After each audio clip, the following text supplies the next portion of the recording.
Homemade Cerelac বানানোর জন্য কি লাগবে আমি আগে প্রথমেই বলে দিই।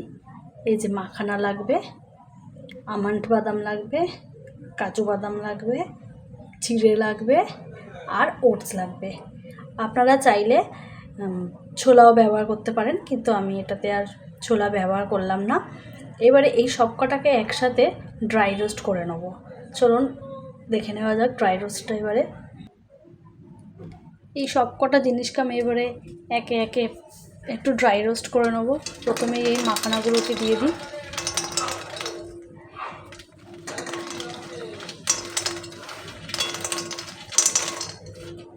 আপনারা চাইলে আলাদা আলাদা করেও এগুলোকে একটু ড্রাই রোস্ট করে নিতে পারেন, কিন্তু আমি এগুলোকে একসাথেই ড্রাই রোস্ট করব।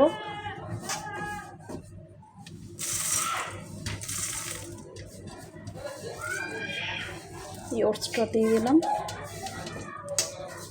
এরপরে চিড়েটাও দিয়ে দেবো।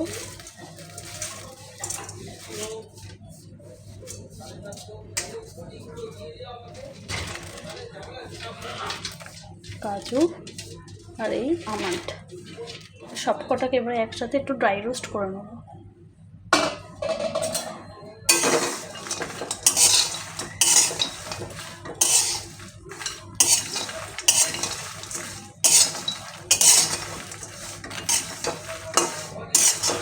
আপনারা বুঝতেই পারবেন এই যখন এটা মোটামুটি ড্রাই রোস্ট হয়ে যাবে, এই মাখানাগুলো দেখবেন একটু মানে ভেঙে যাবে, হাতে মানে কড়কড় করে একটু শব্দ হবে, তাহলেই বুঝবেন যে এটা হয়ে গেছে।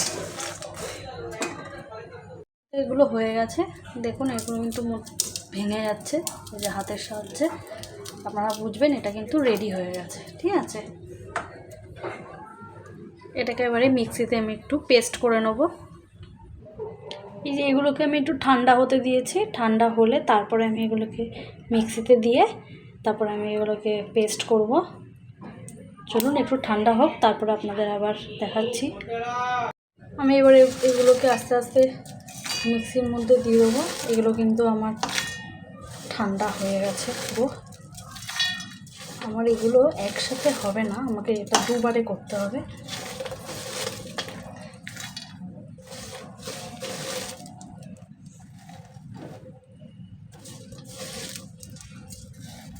চলো মিক্সিতে করে নিই, তারপরে আবার আসছি। মিক্সিতে করছি, দেখুন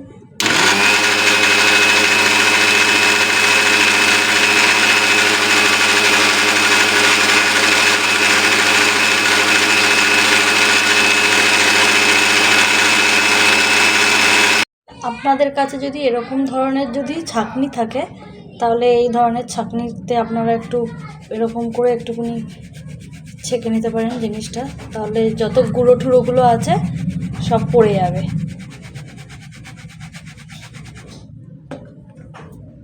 আপনাদের কাছে যদি এই ধরনের যদি ছাঁকনি থাকে, তাহলে এই ছাঁকনির সাহায্যে কিন্তু আপনারা একটু ছেঁকে নিতে পারেন। এই যে নিচে জিনিসটা পড়ছে দেখতে পাচ্ছেন, তাহলে কি হবে, যদি কোনো রকম যদি দলা পাকিয়ে থাকে বা কিছু, তাহলে ছাঁকনির মধ্যেই সব থেকে যাবে। কিন্তু এটা করা কিন্তু আমার মনে হয় খুবই ভালো, তাহলে বাচ্চাকে যখন করে খাওয়াবেন তাহলে বাচ্চার গলায় আটকানোর কোনো ব্যাপার থাকবে না। আপনারা কিন্তু এরকমভাবে জিনিসটা করে নেবেন। দেখুন এই যে জিনিসটা পড়ছে পুরো মিহি একদম, কোনো কিন্তু দলা পাকিয়ে নেই, দেখতে পাচ্ছেন।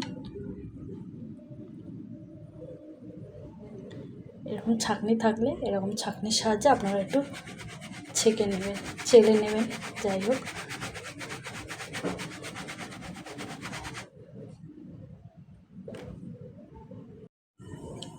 ছাঁকনি দিয়ে চালার পর জিনিসটা ঠিক এরকম এসেছে। আমার কিন্তু অলমোস্ট কমপ্লিট। এবারে কিন্তু শুধু একটা কন্টেনারের মধ্যে ঢেলে নিলেই ব্যাস হয়ে যাবে। আমার কাছে এয়ারটাইট কন্টেনারটা আছে, এটাতেই আমি ঢালবো এখন আপাতত। আমার কাছে গ্লাস জার নেই, আপনাদের কাছে যদি গ্লাস জার থাকে তবে আপনারা গ্লাস জারের মধ্যেই এটা রাখতে পারেন। এটা কিন্তু রেডি, এই জারের মধ্যে ঢেলে রেখেছি, দেখতেই পাচ্ছেন। জিনিসটা অল্প করেছি তাই অল্পই হয়েছে জিনিসটা।